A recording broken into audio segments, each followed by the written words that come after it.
హైదరాబాద్ నుండి USA, UK, Canada ఏ దేశానికైనా fastest international courier service avocai.com. Free pickup, free packing. Hyderabad వనస్థలిపురంలో నిన్న మటన్ తిని అనారోగ్యానికి గురై ఒక వ్యక్తి చనిపోయినటువంటి ఘటన ఒకసారిగా సంచలనంగా మారింది. మిగతా 7 కూడా కొంత క్రిటికల్గా ఉన్నట్టుగా చెప్తున్నారు. సో దీనికి సంబంధించి రంగారెడ్డి డిఎంహెచ్ఓ వెంకటేశ్వరరావు గారు కూడా ఇక్కడికి రావడం జరిగింది. హెల్త్ బులెటిన్ కూడా విడుదల చేయడం జరిగింది. ఒకసారి వారు ఉన్నారు, వారితో మాట్లాడి అసలు ఏం జరిగింది, నిజంగానే ఫుడ్ పాయిజన్ అయినా ఇంకేమైనా కారణాలు ఉన్నాయా పూర్తిగా తెలుసుకున్నాం. సార్, మటన్ తినడం కారణంగానే ఒక వ్యక్తి చనిపోయి మిగతా వారు హాస్పిటలైజ్ అయ్యారా, ఇంకేమైనా కారణాలు ఉన్నాయా సార్? మనకు తెలిసిన అంటే వాళ్ళు ఇచ్చిన హిస్టరీ ప్రకారం అదే రకంగా మనకున్నటువంటి వాళ్ళ సిమ్టమ్స్ ప్రకారం చూస్తే మాత్రం తప్పకుండా ఇది ఫుడ్ పాయిజనింగ్ అనండి. మటన్ తిన్నారా, చికెన్ తిన్నారా, బోటీ తిన్నారా, అన్నీ కలిపి తిన్నారా అనేది కూడా మనకు కరెక్ట్గా క్లారిటీ లేదు.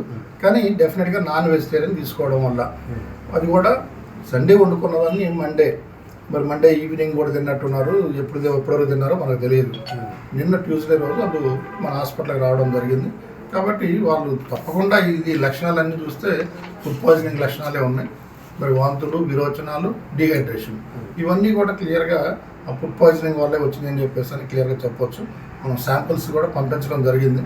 ఆ శాంపిల్స్లో మనం కల్చర్ సెన్సిటివిటీ వస్తుంది. కల్చర్ సెన్సిటివిటీ వస్తే ఏ బ్యాక్టీరియా వల్ల వచ్చింది, లేకపోతే ఏ వైరస్ వల్ల వచ్చిందా, దేని వల్ల వచ్చింది అనేది కూడా మనం క్లియర్గా చెప్పగలుగుతాం. తప్పకుండా వాళ్ళందరూ కూడా జరిగిందేదో జరిగిపోయింది, అతను చనిపోవడం అనేది మన దగ్గర రాకముందే చనిపోయింది కాబట్టి మనం ఏం చేయలేము. మిగిలిన వాళ్ళు 9 మంది వచ్చారు. 9 మందిని కూడా రాత్రింబవళ్ళు డాక్టర్స్ అప్రమత్తంగా ఉండి ట్రీట్మెంట్ ఇస్తున్నారు. వాళ్ళందరూ కూడా రికవర్ అయ్యే అవకాశం ఉంది. నిన్న మన దగ్గరకు వచ్చినప్పటికీ ఈ రోజుకి సిచ్యువేషన్ చూస్తే దాదాపుగా అందరూ కూడా స్టేబుల్గా ఉన్నారు. ఇప్పుడు 9 మందిలో మహిళలు ఎంతమంది ఉన్నారు, చిన్నారులు ఎంతమంది ఉన్నారు, మేల్స్ ఎంతమంది ఉన్నారు?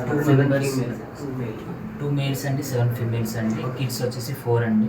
ఒకరు 17 ఇయర్స్, 15 ఇయర్స్, 12 ఇయర్స్, 7 ఇయర్స్ అండి. వాళ్ళు ఎట్టున్నారు సార్? ఇప్పుడు ఆ 7 ఇయర్స్ పాప ఒక్కదానికే కొంచెం సీరియస్గా ఉండింది. నిన్న బాగా ఎక్కువ ఉండింది డిహైడ్రేషన్ కానీ, లేకపోతే ఆ ఫీవర్ స్పైక్స్ కూడా 104 దాకా కూడా పోయినటువంటి పరిస్థితి. అవన్నీ కూడా తగ్గిపోయి ఇప్పుడు 101 ఫీవర్ ఉంది. ఆ తర్వాత డిహైడ్రేషన్ కూడా తగ్గి కరెక్ట్ చేయడం జరిగింది. మంచిగా హైడ్రేషన్ బాగా మెయింటైన్ అవుతుంది. అన్ని రకాల యాంటీబయాటిక్స్ అన్నీ కూడా ఇస్తున్నారు. డెఫినెట్గా పాప కూడా ఈవినింగ్ కల్లా స్టేబుల్ అయ్యే అవకాశం ఉందని చెప్పి తెలియపరుస్తున్నాం. రేపటి కల్లా దాదాపుగా అందరినీ కూడా డిశ్చార్జ్ కాకపోయినా స్టేబుల్గా మొత్తం ఉండి నార్మల్ లైఫ్ లీడ్ చేసే పరిస్థితి అయితే తీసుకొస్తాం. వాళ్ళు ఏం చెప్పారు సార్ పేషెంట్? అంటే అందరూ మటన్ తిన్నారా, లేకపోతే మిగతా అవి కూడా తిన్నారా, లేకపోతే వాళ్ళు ఏం చెప్తున్నారు, ఏం తినడం వల్ల పాయిజన్ అయింది? ఇప్పుడు వాళ్ళ కండిషన్ బాగలేనప్పుడు మనం నువ్వు ఏం తిన్నావు అని గుచ్చి అడగటం కరెక్ట్ కాదు. కాబట్టి మనమే అంత స్పెసిఫిక్గా అడగట్లేదండి. ఏం తిన్నా కూడా ఫుడ్ పాయిజనింగ్ అనేది అయితే క్లియర్ కట్గా జరిగింది. అక్కడ వాళ్ళు ఒకే కుటుంబం వాళ్ళే తిన్నారు కాబట్టి వేరే వాళ్ళకి ఎవరికి రాలా. వాటర్ పొల్యూషన్ లేదా ఇంకేదైనా అయితేనేమో మిగిలిన వాళ్ళందరికీ వస్తుంది. కానీ ఇక్కడ ఒక కుటుంబమే ఏదైతే వాళ్ళ కుటుంబంలో వండుకొని తిన్నారో వాళ్ళకి మాత్రమే ఎఫెక్ట్ అయింది. అంటే డెఫినెట్గా ఫుడ్ పాయిజనింగ్ అయ్యే అవకాశం ఉందనేది మనకి క్లియర్గా తెలుస్తుంది. డెఫినెట్గా నేను చెప్పేది ఒకటేనండి, ప్రజలందరూ కూడా ఈ వర్షాకాలంలో వీలైనంత వరకు ఎంతవరకు అవసరం అంతవరకు తెచ్చుకోవాలి. మటన్ కానీ, చికెన్ కానీ ఏదన్నా కూడా ఆ ఒకటి తినాలి అంతే. అంతే తప్పితే మళ్ళీ తెల్లారి తిందాం, 2 రోజులు తిందాం, ఫ్రిడ్జ్లో పెట్టుకుందాం అనేటటువంటి ఆలోచన ఏదైనా ఉంటే మాత్రం వదిలేసుకోవాలి. తప్పకుండా 2వ రోజు తిన్నట్టయితే ఈకోలై అయినటువంటి అంటే ఎస్త్రీషియా కోలై అయినటువంటి బ్యాక్టీరియా నాన్ వెజిటేరియన్ మీద దాడి జరుపుతుంది. అదంతా కూడా డెఫినెట్గా మనుషులందరికీ కూడా ఫుడ్ పాయిజనింగ్ బారిన పడే అవకాశం ఉంది. కాబట్టి ప్రజలందరూ అప్రమత్తంగా ఉండాలని. సంస్కృతి ప్రకారం బోనాలు జరుపుకోవచ్చు, లేకపోతే ఇంకా వేరే పండుగలు అన్నీ జరుపుకోవచ్చు. కానీ ఈ తీసుకోవాల్సిన జాగ్రత్తలు తీసుకోవాలా. తప్పకుండా మనం ఎలాంటి ప్రమాదాలకు గురి కాకుండా ఉంటామని చెప్పి తెలియదు. శ్రీనివాస్ అనే వ్యక్తి చనిపోయారు అంటే ఇంత స్పాట్ రియాక్షన్ ఉంటుంది సార్ ఫుడ్ పాయిజన్ అయితే? ఎందుకంటే ఇక్కడికి వచ్చేవారికి చనిపోయారు. ఫుడ్ పాయిజనింగ్ లో 6 అవర్స్ తర్వాత నుండి ఒకవేళ 2-3 రోజులు కూడా తీసుకోవచ్చు అండి కొంతమందికి. అంటే ఇమీడియట్ ఎఫెక్ట్ కొంతమందికి ఉంటుంది, డిలేడ్ ఎఫెక్ట్ కొంతమందికి ఉంటుంది. అంటే మన శరీరంలో ఉన్నటువంటి ఇమ్యూనిటీని బట్టి, రోగ నిరోధక శక్తిని బట్టి అది ఎఫెక్ట్ అవుతుంది. కొంతమందికి అయితే ఇమీడియట్గా అయిపోయి సీరియస్ అయిపోయి చచ్చిపోతారు. అయితే ఇక్కడ అంత జరగలేదు. వాళ్ళు ఆర్టీసీ హాస్పిటల్ కూడా పోయి చూపించుకొని వచ్చిందట.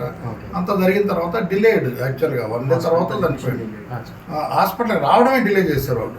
దానివల్ల కొంత లాస్ అయింది. అంటే బాగా సివియర్ అయిపోయి 10 times 15 times అట్లా మోషన్స్ అయ్యి, లూజ్ మోషన్స్, వాటరీ మోషన్స్ అయ్యి సీరియస్ అయ్యారు. అంటే సండే ఉండింది, మండే తిన్న తర్వాత వీళ్ళు ట్యూస్డే వచ్చారు. సండే తిన్నారు, మండే తిన్నారు, ట్యూస్డే వచ్చారు. కాబట్టి డిలే అయిపోయింది. కాబట్టి మనకి సివియారిటీ బాగా పెరిగింది.